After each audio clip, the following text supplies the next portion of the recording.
Hello possums, Dreyma here. I've updated the castle to 118. Should have probably done it after I finished a couple of other things because I've got no replay for a couple of weeks. We'll get back to some larger projects. But before I updated, I ran round like a mad thing with my render distance set to 32, right round the edge of the basin, right round what I think of as the Lord's domain, rendering as much as possible so that 118 didn't change the visible view from the castle. While I was doing that, I managed to complete a major achievement. I came across a village just as a full moon was rising, and you can get black cats in villages on full moons. Complete catalogue done.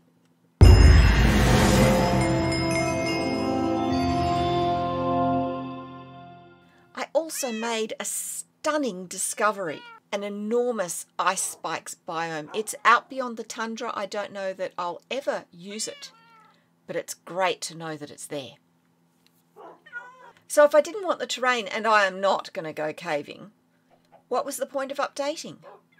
Update 118 brings with it new lighting rules, which means I can get rid of the dreaded, hideous torch spam. But before we get on to that, I am just going to quickly lay down some paths here in the Inner Bailey. Back in a tick. That's better. Now, there are still some torches left in the Inner Bailey and up on the wall walk, but I have reduced a lot of the torch spam in this castle, and I've collected a lot of torches. But other lighting is changing. The castle candlemaker is moving into this tower at the front, close to the well, just in case. As with every other aspect of medieval life, there was a class divide with light. Let's just get them in. And hello, this is my little black cat. Candles were not available to just everybody. And there were different qualities of candles too. I think we'll take you out and you out. Let's make some candles. Yeah, I want to make a few.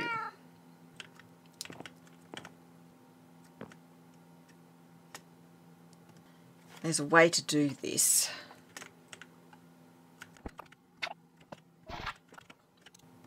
That is how we do it. I wish I could have that looking like it's hanging from a string. I can't. Candlemakers made their candles by dipping strings into wax or tallow. As with every other aspect of medieval life, there was a class divide with light. The best type of candle was made from beeswax. Beeswax resulted in a candle that was a pleasing creamy colour, burnt steadily with little smoke, and had a pleasant smell. Needless to say, these were reserved for the nobles and the upper echelons of the church. Candles could also be made from tallow. Tallow is the rendered fat of cows and sheep. Lard, used as a kitchen preservative, is made from the rendered fat of pigs.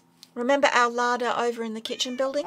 Tallow candles came in two varieties. The better ones were made of sheep tallow, the others from beef tallow. Compared to beeswax candles, the flame was smoky and the smell was unpleasant. Tallow candles also did not burn as steadily as beeswax candles, and tallow candles could go bad, unlike beeswax candles. Can't afford beeswax? You're stuck with tallow. All candles, whether wax or tallow, needed their wicks trimmed, as wicks were not consumed by the flame. Leaving a wick untrimmed would reduce the size of the flame and therefore the quality of the light. Now, for many people, even tallow candles were out of reach. Oil lamps were around, fueled by tallow in Northern Europe and Britain, olive oil or similar vegetable oils in Southern Europe, but there was an even simpler option. If you wanted light in your home, there was the central hearth and there were rushlights. Rushlights were stalks of bulrush or other similar plant stalks dipped in tallow. Like the tallow candles, they smelt unpleasant and were smoky. Unlike tallow candles, they didn't burn for long, about 30 minutes max. But if you were poor, that's what you had. Our candlemaker makes all three types of lighting. There's beeswax for the lord and lady, tallow for the senior servants and the chaplain, and rushlights for everyone else. As for torches, that's a bit difficult. Castle interiors were largely left unlit. If you needed a light at night, you carried it with you, a candle or a rushlight, maybe a tallow lamp. Lanterns with covers made of pig bladders were used, but the earliest surviving example is from the 16th century. It's possible they were around earlier, but given they're made of pig's bladders and wood, survival, which is proof of use, is an issue, so we can't know for certain. Now, wall sconces and braziers certainly existed and were probably stuffed with rags soaked in a flammable liquid. But with so much in a castle that can catch fire, these would be unlikely to be left lit and unattended through the night.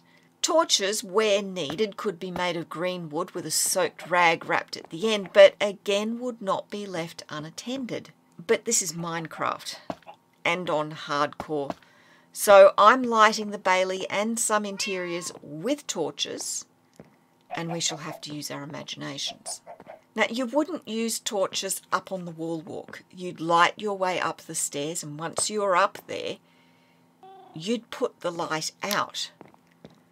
A light that close to your face is going to kill your night vision, and it's also going to make you a really easy target from below, either because you're well lit or because you're thrown into a stark silhouette. Neither of these are a good thing. Braziers and sconces were lit for feasts or for special occasions when you wanted the castle or part of your castle well lit. I've decided to put the alchemist down in the bottom of the Great Tower because the enchanting setup is already down here. The whole thing of keeping Minecraft things together. But that said, alchemy was a thing in medieval times. Now, Western alchemy first appeared in Hellenistic Egypt around the 1st century. There were other centres of alchemy in India and China that seem to have developed independently. Alchemy has its roots in metallurgy and other forms of early science. The idea was that the whole world was imbued with 4 elements, earth, air, fire and water, and that each thing in the world had associations with those elements. Not that they were physically made of those elements, although they could be, but that they held elemental characteristics of them. Understanding the nature of substances, their elemental character, enabled their manipulation and in some cases possible transmutation. Probably the best known pursuits these days of alchemists are the elixir of life and the transmutation of base metals, such as lead, into noble metals, such as gold. Alchemists sought to make the philosopher's stone because it was capable of doing both things. Alchemy went in and out of favour, leading at times to the destruction of alchemical texts, so quite a few early alchemists' works are only known through the writings of later students of the art. One constant is the instruments used by alchemists in their experiments and pursuits, and these instruments continue to be used by scientists to this day, such as the retort, the alembic, which is our Minecraft brewing stand, and the bain-marie. The bain-marie was invented by the alchemist Mary the Jewess, who lived in Alexandria sometime around the 2nd century. It was only put to culinary use in the 14th century. After the fall of Rome, alchemy disappeared from Western Europe and moved to the Arabic states. It was only reintroduced to Europe around the 12th century when Robert of Chester, a monk, started translating Arabic alchemical texts. Alchemy remained the domain in the West of monks and priests for the next 300 plus years, falling in and out of favour over the years. Dedicating an alchemical text to the Pope could, depending when you did it, get you lauded or excommunicated. So our little enchanting room is now the chamber of the resident chaplain. The chaplain was the private priest in charge of the chapel. When our chaplain isn't seeing to the spiritual needs of the lord and lady and the castle servants, or praying for the soul of the lord and his ancestors, he's down here doing a bit of research or experimentation or writing. I don't know if private chaplains were also alchemists, but as a chaplain wasn't allowed to conduct the full range of activities of a normal priest, for instance, he wasn't allowed to perform weddings, confirmations, funerals or christenings, I don't think it's a stretch to say that our chaplain might have a little extra time on his hands. Plus, should he succeed in transmuting a base metal into a noble one, he won't, that could be useful to his lord. So there we have it. I'll probably keep working on this bit by bit, but we have somewhere to discreetly grow some netherwort. We've got our enchanting set up. We've got a brewing set up. We have a mystical fire. We've got a little alchemist chamber. And we have the moody, smelly light of tallow candles. So while I'm here in the alchemist chamber, let's make a little bit of use of it. Let's make something a little bit mystical.